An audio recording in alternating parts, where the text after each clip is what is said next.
Hola, buenas. Mi nombre es Irene, soy de Madrid, de España, y trabajo en dos hospitales, en un hospital público y en un hospital privado.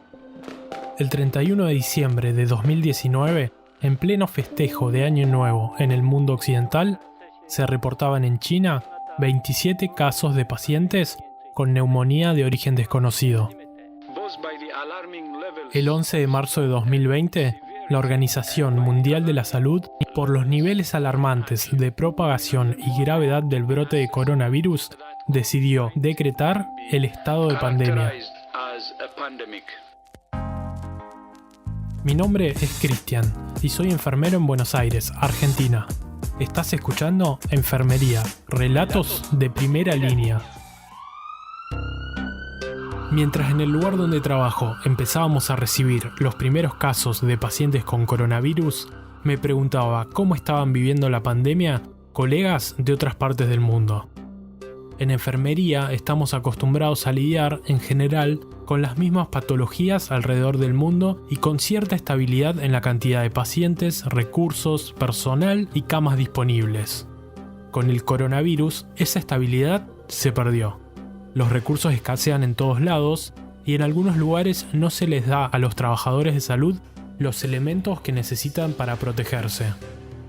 Esto aumentó el riesgo de contagio y hace que a un personal ya escaso desde antes de la pandemia se le recargue con mucho más trabajo cuando algunos colegas se contagian, aumentando todavía más el riesgo de transmisión del virus. Las reglas que se han impuesto de cuarentena deben ser cumplidas al pie de la letra. En Argentina tuvimos la oportunidad de ver cómo reaccionaban otros países ante la pandemia y qué resultados tenía cada uno.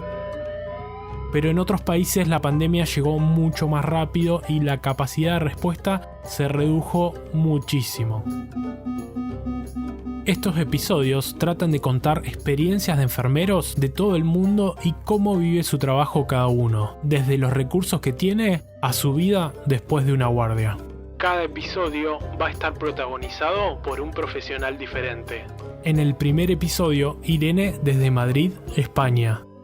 Irene es enfermera desde 2017 y trabaja en una institución pública y en una privada.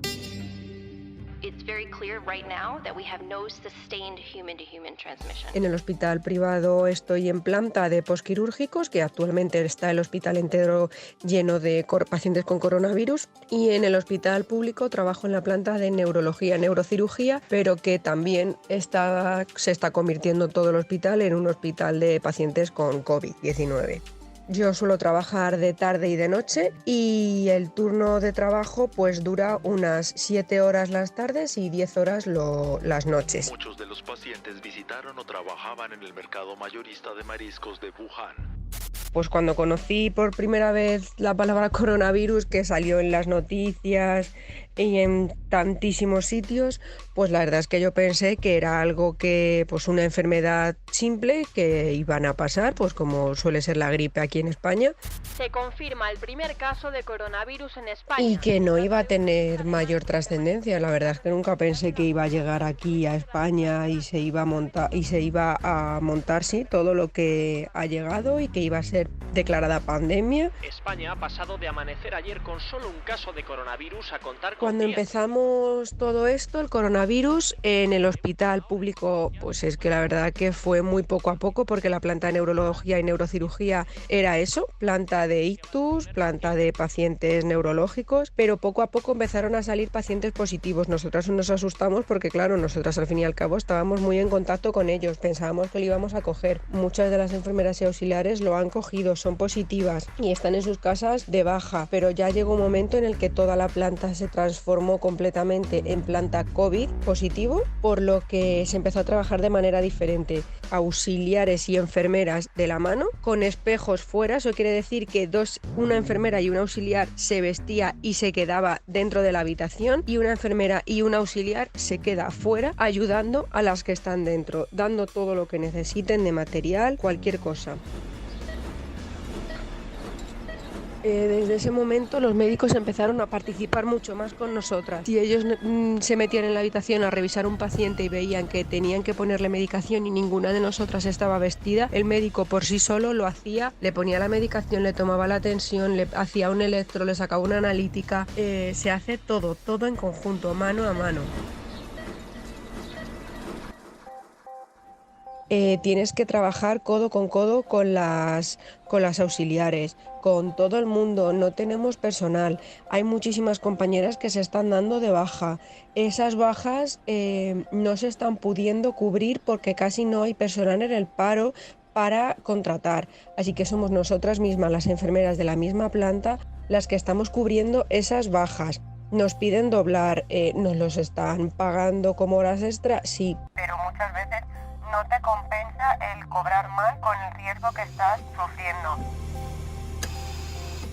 Cierto que en el hospital público estamos empezando a tener ahora más material, pero también es porque nuestro supervisor está muy concienciado y nos ayuda mucho y piensa mucho en nosotras y siempre está pendiente. ¿Qué nos falta? ¿Qué necesitáis? ¿Qué tenéis? Y nos manda muchísimos mensajes de apoyo, dándonos las gracias. Suerte, tenemos un muy buen supervisor.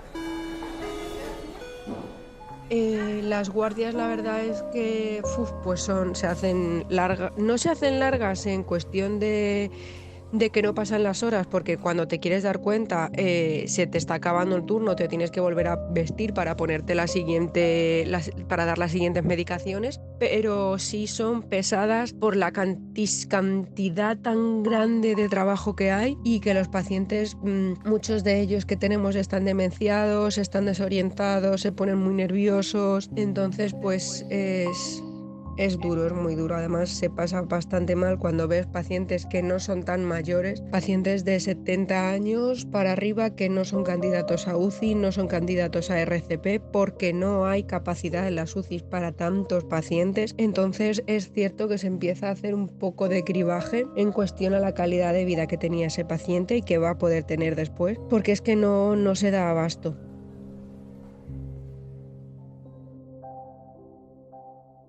Al empezar todo esto casi no teníamos material, no somos personal suficiente, pero vamos, ni ahora ni antes. Y una paciente estaba muy malita, llamaba al timbre llorando que por favor que entráramos, que necesitaba ayuda y claro, el problema es que no teníamos batas para entrar. Y la mujer llamaba, que por favor que entráramos. Y fue una situación bastante mala, hasta bastante te sentías desbordada, como mala persona por no poder entrar a ayudar, hasta que ya me puse 2 mascarillas y una bata cualquiera que encontré y estuve en contacto con la señora ayudándola, llamamos al médico, el médico vino, pero fue una situación muy angustiosa por eso, porque te ves que no puedes entrar tan rápido como quisieras ni tantas veces como quieres a las habitaciones de los pacientes. Yo personalmente soy una enfermera que le gusta mucho hablar con sus pacientes y interactuar mucho con ellos y hoy por hoy ahora mismo no les estoy dando todo el trato que a mí me gustaría. Quiero decir que hacerles lo mismo que hacía antes, ir a hablar con ellos tranquilamente, estar un rato en las habitaciones, porque es que ahora mismo no te da tiempo a parar. Casi no nos da tiempo para ir al baño.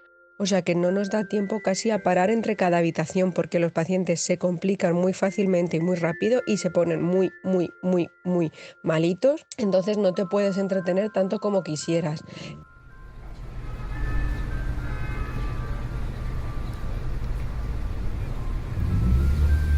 Cuando la primera vez que yo salí del hospital después de haberme metido en una planta de coronavirus, la verdad es que salí muy mal, salí llorando. Las 2 primeras semanas lo pasé muy mal, estaba en casa cada vez que salía de la guardia llorando a lagrimones porque no quería venir a mi casa a contagiar a mis padres. Mi madre es paciente hipertensa, mi padre es fumador. Así que da bastante miedo. Llevo pues desde enero casi sin ver a mis abuelos porque ambos son pacientes de riesgo y es muy triste, La verdad, se pasa muy mal. Yo lo único que necesito es que la gente se conciencie de verdad de que esto es peligroso, de que esto es algo que nos afecta a todos, da igual que seas rico, pobre, de un partido político, de otro, de una religión o de otra. se puede salir ileso o se puede salir muy mal parado.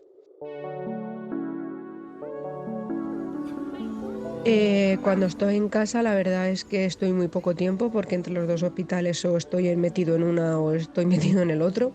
Así que cuando llego a casa intento ver poca televisión porque es continuamente un bombardeo de noticias de coronavirus, coronavirus, coronavirus, tos, personal infectado, residencias que no están atendidas. O sea que intento distraerme, me pongo el ordenador, veo series, películas, leo. Y si no, intento hacer repostería con mi madre y mi padre, que les encanta, les hago galletas, hago bizcochos, cualquier cosa es buena para distraerse, hablar con tus padres, jugar con el perro, o sea, lo que sea, pero de verdad distraerse y no pensar en el coronavirus porque, bueno, y sobre todo, lo más importante, hacer videollamadas con mis amigos, que eso me da la vida. Y bueno, la verdad es que en mi ciudad, en Madrid específicamente, creo que se podían haber tomado medidas antes, pero es verdad que las que se están tomando ahora son muy duras, son muy estrictas, se ha cerrado todo, se ha puesto a la ciudad en un confinamiento bastante importante, pero lo que creo que todavía hay gente que no lo comprende. Los fines de semana, los viernes, se sigue viendo en las carreteras coches que se pretenden ir a sus segundas casas, a la playa, a la montaña, y es duro siendo personal sanitario ver cómo gente se juega su vida y la de los demás, que les da lo mismo, por quererte ir al campo o a la playa, querer salir de la ciudad. Vamos a ver, no se puede salir a la calle, no sé qué no entiende la gente.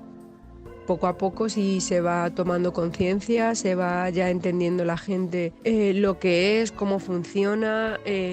Cada vez veo más gente con mascarillas, con guantes, con medidas de protección. El primer día que ya empezó esto como un boom gordo aquí, yo con mis padres en el baño, a ver, las manos se lavan así, de esta manera, hay que girar, hay que tal.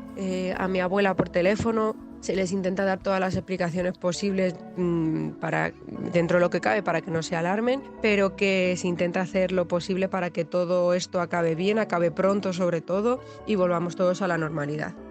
Un saludo muy fuerte desde España y que vaya todo muy bien para vosotros. Un beso.